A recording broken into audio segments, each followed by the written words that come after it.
এক সাধু বাবা বাঘের ওখানে গিয়ে দেখল যে বাঘটা পানিতে আটকে পড়েছে।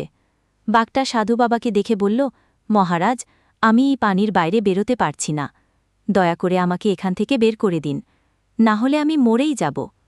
তখন সাধু বাবা বলল, যদি আমি তোমাকে বাইরে বের করি, তুমি কি আমাকে খেয়ে ফেলবে? বাঘ শপথ করে বলল, না, আমি তোমাকে খাব না।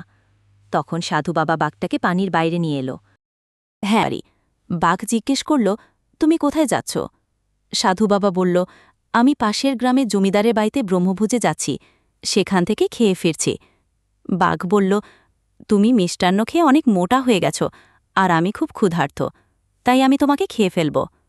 হে বাঘরাজ, তুমি ক্ষুধার্ত, তাই তুমি আমাকে খেতে পারো, কিন্তু তার আগে আমার একটা শেষ ইচ্ছা পূরণ করো। কারণ মানুষ সবসময় আমাদের অক্ষতি করে। তারপর তারা একটি গরুর কাছে যায়। গরুও বলে, হ্যাঁ, এটা ঠিক, কারণ মানুষ আমাদের দুধ খায়, কিন্তু আমাদের কষ্ট দেয়। সব শেষে তারা একটি শিয়ালের কাছে যায়। শিয়াল তাদের গল্প শুনে এবং বলে, আমি তোমাদের মতামত শুনতে চাই, কিন্তু আমি বিশ্বাস করতে পারছি না। বাঘ তার মুখ বড় করে দেখায়। শিয়াল বলে, এখন আমি বুঝতে পারছি, সাধু তোমাকে বাঁচিয়েছে, তাই তোমার তাকে খাওয়া উচিত নয়। বাঘ শিলজ্জিত হয় এবং সাধুকে ছেড়ে দেয়।